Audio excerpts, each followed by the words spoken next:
नमस्कार, आपका बहुत बहुत स्वागत है आर्यन टीवी नेशनल में और मैं हूं आपके साथ वर्षा शर्मा। रुक करेंगे मध्य प्रदेश की खबरों की ओर। मध्य प्रदेश के मुख्यमंत्री डॉक्टर मोहन यादव के मुख्य अतिथि में जबलपुर में नवनिर्मित गीता भवन का लोकार्पण समारोह भव्य रूप से संपन्न हुआ। मुख्यमंत्री डॉक्टर मोहन यादव ने कार्यक्रम का शुभारंभ दीप प्रज्वलन किया। इस अवसर पर मुख्यमंत्री ने कहा कि गीता भारतीय संस्कृति, जीवन मूल्यों और कर्मयोग का प्रतीक है। गीता भवन जैसे सांस्कृतिक और आध्यात्मिक केंद्र समाज को संस्कार, ज्ञान और सकारात्मक दिशा देने का कार्य करेंगे। उन्होंने कहा कि प्रदेश सरकार सांस्कृतिक धरोहरों के संरक्षण के लिए निरंतर प्रयासरत है।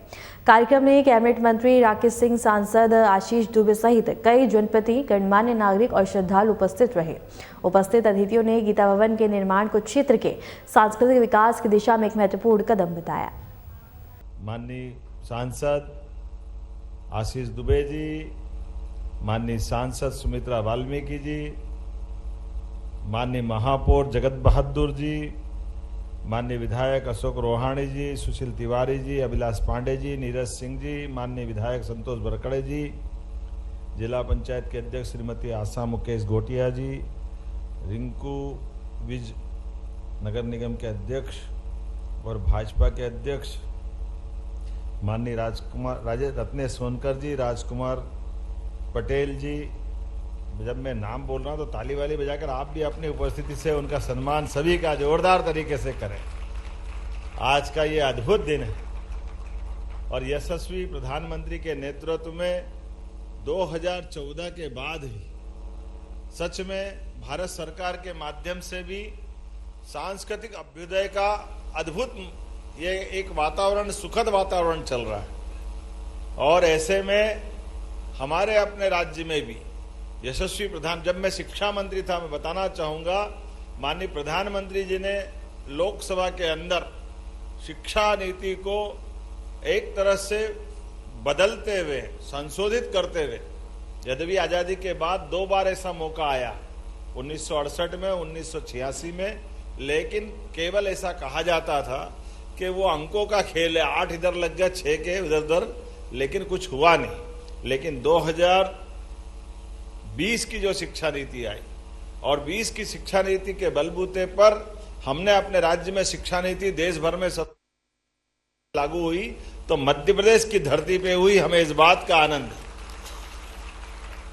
और हमने अपने वो पवित्र ग्रंथ, पवित्र गीता, पवित्र रामायण और ऐसे सारे ग्रंथों के प्रमाण को शिक्षा नीति के माध्यम से उच्च शिक्षा, स्कूल शिक्षा। अब आप बताइए, भगवान कृष्ण की वो मुखारविंद से निकलने वाली गीता, जिसके 18 ही अध्याय में कौन सी जीवन के ऐसे रहस्य और प्रसंग है जिसके बारे में हमारा आधुनिक साइंस से लगा करके, तर्क शक्ति से लगा करके तमाम प्रकार के उलझे सुलझे प्रश्नों के उत्तर गीता जी के माध्यम से मिलते हैं। हमारे लिए सौभाग्य की बात है। और आज मैं यहां जब आया हूं तो रामायण के अंतर्राष्ट्रीय मेले का भी शुभारंभ हुआ और गीता भवन की सौगात भी मिल रही जबलपुर वालों के लिए, और आनंद आया। सच में हमारे लिए ये दोनों भगवान एक तरह से, जिनका लंबा गैप है बीच में, लेकिन पूरे देश का नक्शा अगर भारत का रखो सामने और उस भारत के नक्शे पे आप एक तरफ भगवान राम की कल्पना करो और उनके द्वारा पूरे देश में उनके पराक्रम के जो अलग अलग घटनाक्रम घटे हैं, जिनको हम उनकी लीलाओं से समझ सकते हैं, तो वो हमको उत्तर से लेकर दक्षिण तक बराबरी से मिलते जाएंगे।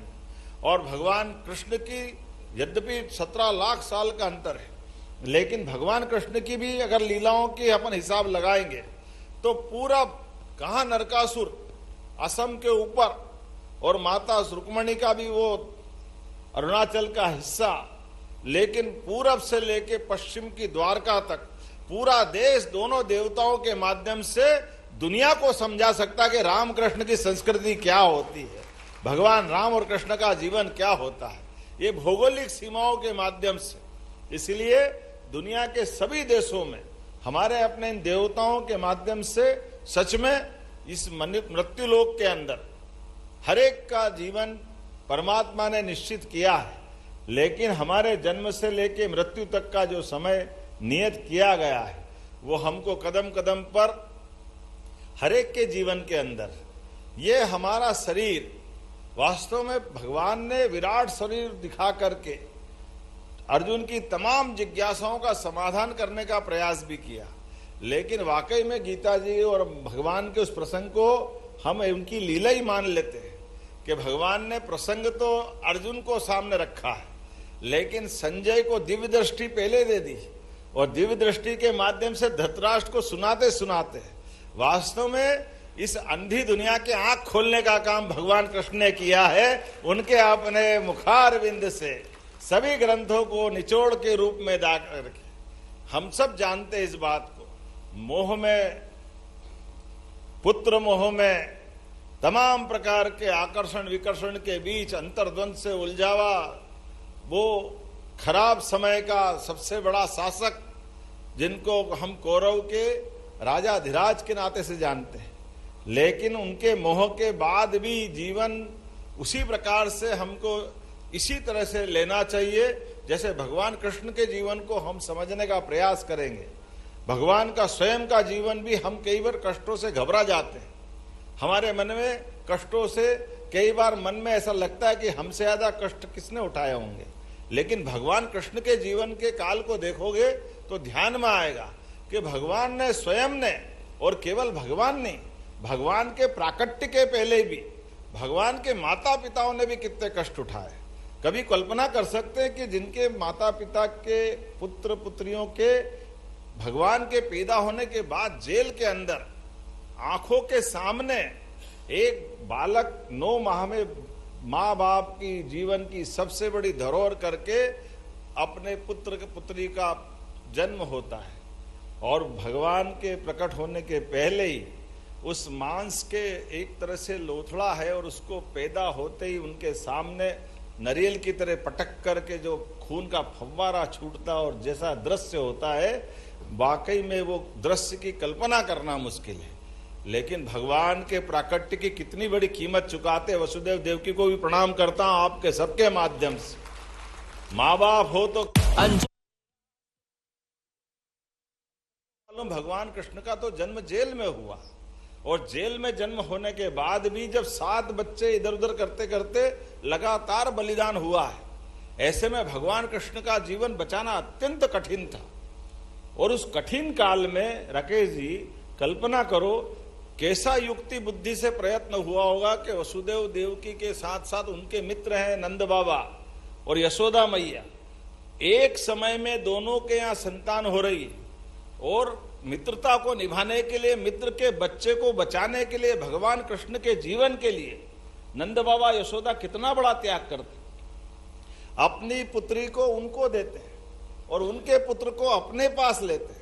और हम सारे संत वृंद बैठे, माफ करना मेरा क्षेत्र तो राजनीति का है, लेकिन केवल ये प्रश्न के उत्तर हमको नहीं मिलते कि यशोदा मैया नंद बाबा ने जो अपना त्याग किया, अपने बच्चे को कहाँ दिया है और उसका क्या हुआ मालूम है।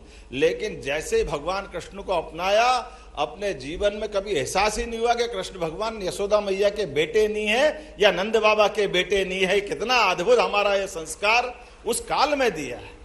ये हमारे अपने उस काल की ऐसे रहस्यों से लगा करके भगवान कृष्ण के बाल्यकाल में तो उनको ध्यान नहीं आया होगा, लेकिन बाद के काल में तो ध्यान में आया ही होगा ना कि हमारे जब आपने कंस को मारने के बाद उनका परिचय तो वहां हुआ कि वसुदेव देवकी तो यहाँ थे।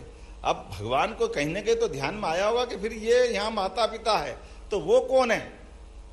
यशोदा, नंद मैया, नंद बाबा, जिनके बिना तो कृष्ण भगवान के लिए उनका माखन से लेके सारी वृंदावन गोकुल की लीलाओं का घटनाक्रम, दुविधा के साथ भगवान के मन में एक भाग्य भी है और एक थोड़ा कष्ट भी है कि एक साथ 2 माता पिता दोनों अपने अपने जीवन की पराकाष्ठा कर रहे हैं, लेकिन भगवान ने दोनों को निभाया। हमारे लिए सौभाग्य की बात है। इसीलिए कंस को मारने के बाद भी हम सबके लिए इतना बड़ा उदाहरण है। दुनिया के अंदर ऐसा कहीं उदाहरण नहीं है कि कंस जैसी उस समय की सबसे बड़ी सत्ता को मारने के बाद होगा, लेकिन वो प्रबंधन में हर एक वो जगह, लेकिन इंद्रप्रस्थ बनवाने से लेकर के पांडवों के हक के सारे मसले पे भी भगवान ने अपनी जो भूमिका अदा की। कभी कभी ये ध्यान में आता ये भी कितना कठिन प्रसंग होगा कि भगवान कृष्ण के महाभारत के उस भीषण युद्ध में जब गीता पे बात हो रही होगी, गीता की चर्चा हो रही होगी, लेकिन गीता के साथ भगवान ने अर्जुन को जो ज्ञान दिया अपने सबके लिए वो काम का है कि हमारे कर्मवाद के सिद्धांत पे ये 3 मार्ग है। 3 मार्ग में से एक तो हम सबको मालूम है, हमारी दुनियादारी में हम फंसे रहते हैं, लेकिन जो जिएगा, जो जन्मा है उसकी मृत्यु पक्का है। तो जन्म से लेकर मृत्यु में हमारी सबकी रिश्तों की सीमाएं लिमिटेड हो सकती, उसको बड़ा घटा नहीं सकते। ऐसे में ये जो आखिरकार हम सबके जीवन में ये कठिन प्रश्न आएगा कि जब हमको कोई एक मार्ग चुनना हो तो वो सही मार्ग कैसे हो, ये भगवान कृष्ण ने उस समय भी बताया। और सच में कौरव पांडव का युद्ध तो कौरव या पांडव जो भी जीतेगा उसकी विजय होती, ये युद्ध तो उस काल के लिए हो रहा था। लेकिन उस युद्ध के दरमियान एक और बड़ी सेना दिखाई देती। वो बड़ी सेना कहाँ खड़ी थी? वो अजय सेना, जिससे भगवान ने कभी हार नहीं मानी। और भगवान ने तो रथ हाँकने का काम हाथ में लिया और अपनी सारी सेना को कौरव को दे करके एक तरह से उनने अपने आप के लिए भी कभी भगवान की कल्पना करो कि जिनने अजय रूप से जीवन भर उनके साथ युद्ध करते करते हमेशा, उसमें कोई मेरा नाम राशि हो, कोई मंत्री जी का नाम राशि, कोई किसी नाम राशि हो, जो भगवान के साथ कदम से कदम मिला के जीवन भर लड़ते रहिए। लेकिन भगवान ने कौरवों के साथ दे करके जब उनको युद्ध में उनका बलिदान होते देखा होगा तो भगवान की आत्मा पे क्या बीत रही होगी। और कभी कभी वो ये भी कल्पना करो कि वो सेना का अधिकारी होगा, सैनिक होगा, वो कोई तो प्रश्न कर रहा होगा, भगवान हम तो आपके आदेश से सामने खड़े हुए, लेकिन आप अंदाज लगा लो 18 दिन चलने वाले युद्ध में कोई नहीं बचा, सबका बलिदान हुआ। और भगवान कृष्ण ने वो जो कालिया नाग के ऊपर मुस्कान कायम की थी कि सारे कष्ट में, सुख में, दुख में, जीवन में हमारे लिए जीवन का हर क्षण आनंद के साथ जियो, वो हमारे महाभारत के युद्ध में भी दिखाई देता है। और भगवान के भोपाल के रविंद्र भवन में मीना समाज सेवा संगठन द्वारा आयोजित मीना समाज सम्मेलन को संबोधित करते हुए बताया गया कि प्रदेश और राष्ट्र के विकास में प्रत्येक समाज की भागीदारी महत्वपूर्ण है। उन्होंने कहा कि जब समाज आगे बढ़ता है तभी देश सशक्त और समृद्ध बनता है। सरकार समाज के सभी वर्गों के उत्थान और मेधावी विद्यार्थियों को प्रोत्साहित करने के लिए समर्पित होकर कार्य कर रही है। इस अवसर पर सम्मेलन में समाज के मेधावी विद्यार्थियों का सम्मान किया गया और उन्हें उज्जवल भविष्य के लिए शुभकामनाएं दी गई।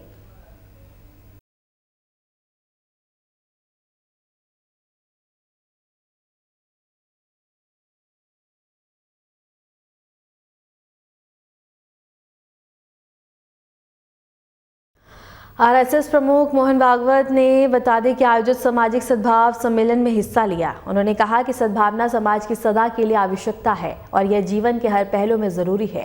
मोहन भागवत ने बताया कि समाज का आदर्श यह है कि हम भौतिक दृष्टि से सुखी और आध्यात्मिक दृष्टि से उन्नत हों। उन्होंने जोर देकर कहा कि हमारा समाज सद्भावना के आधार पर ही उत्पन्न हुआ है और इसे बनाए रखना सभी की जिम्मेदारी है।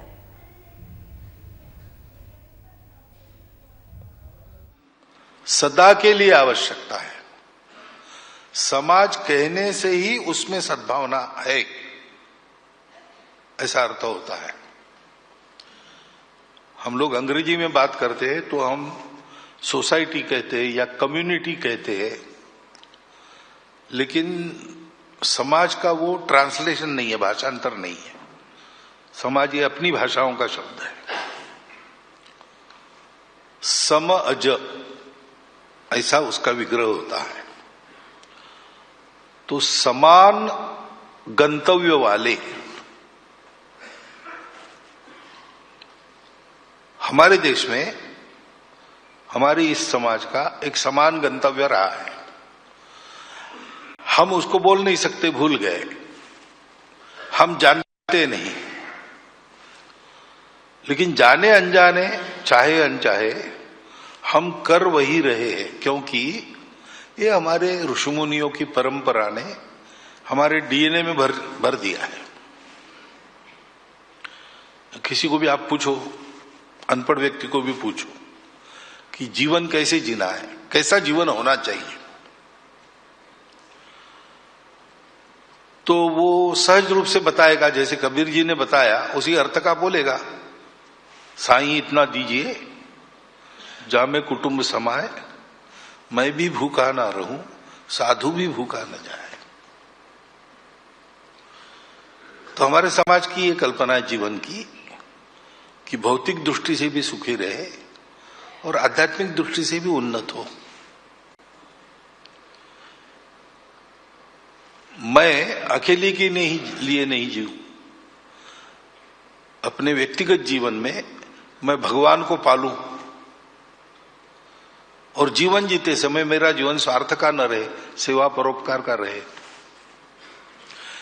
ये कल्पना आपको सर्वत्र मिलेगी, गरीब से गरीब व्यक्ति से लेकर अमीर से अमीर व्यक्ति तक। ये मिलेगी हमको, क्योंकि वो हमारा डीएनए है, ऐसा जैसा कहते हैं वैसा है। क्योंकि हमारा समाज ही सद्भावना के आधार पर ही उत्पन्न हुआ है। हमारे ऋषि मुनियों ने जब ये जाना कि सृष्टि अस्तित्व एक है और जो विविधता दिखती है वो एक का ही आविष्कार है, तो उस एक सत्य को पाने से शाश्वत आनंद सुख मिलता है और जीवन सार्थक होता है। अब सारा अस्तित्व एक है तो दुनिया भर के लोग हमारे ही लोग हैं। अब हमारे हैं और हमको एक शाश्वत सत्य मिला है, सुख का आधार मिला है, जीवन सार्थक करने वाला उपाय मिला है, तो हमको सबको बताना है, क्योंकि सब हमारे हैं।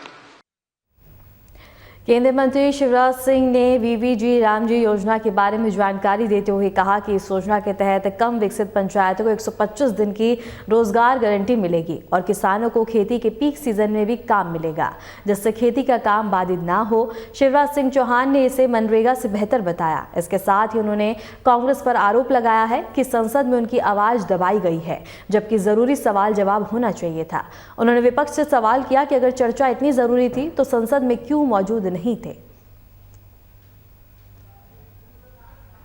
कब करना है कि नहीं करना है, कौन सी तारीख को करना है,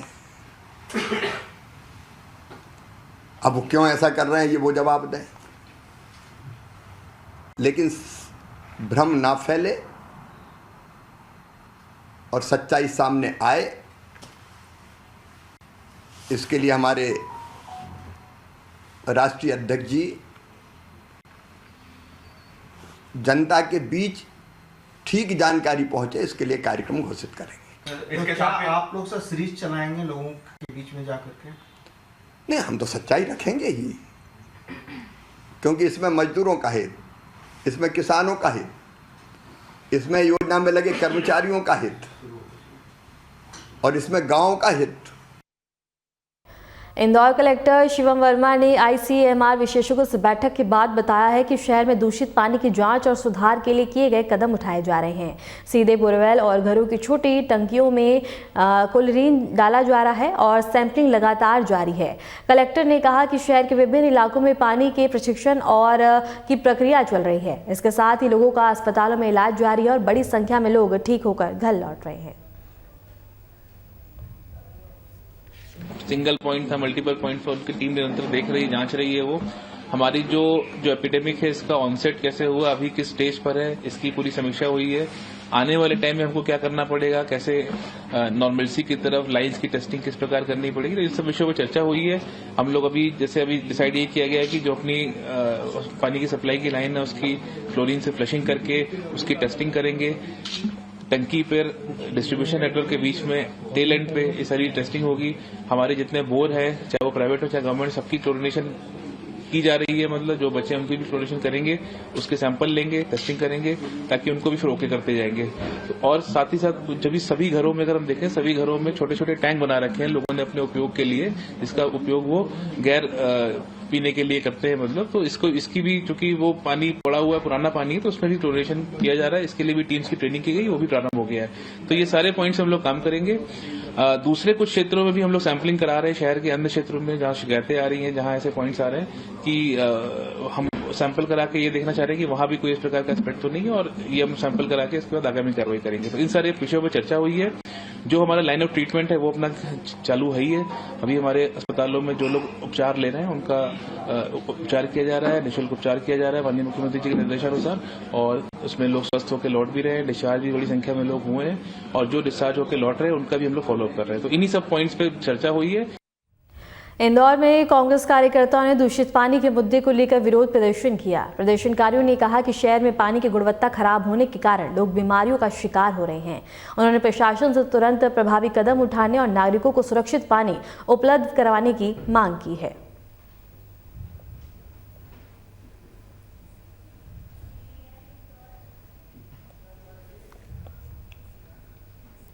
भागीरथपुरा में पानी में मिलावट की घटना के खिलाफ स्थानीय लोगों ने जोरदार प्रदर्शन किया। प्रदर्शनकारियों ने कहा कि पानी की गुणवत्ता खराब होने के कारण स्वास्थ्य पर गंभीर असर पड़ रहा है। उन्होंने प्रशासन से तुरंत जांच और दोषियों के खिलाफ कार्रवाई की मांग की है।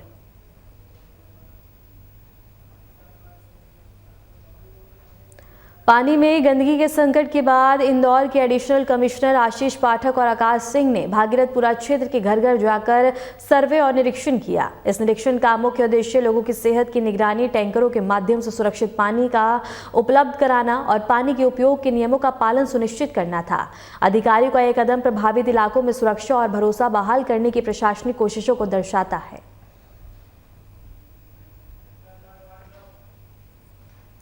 फिलहाल के लिए मध्य प्रदेश की खबरों में इतना ही और मध्य प्रदेश की तमाम खबरों को जानने के लिए देखते रहिए RNTV नेशनल।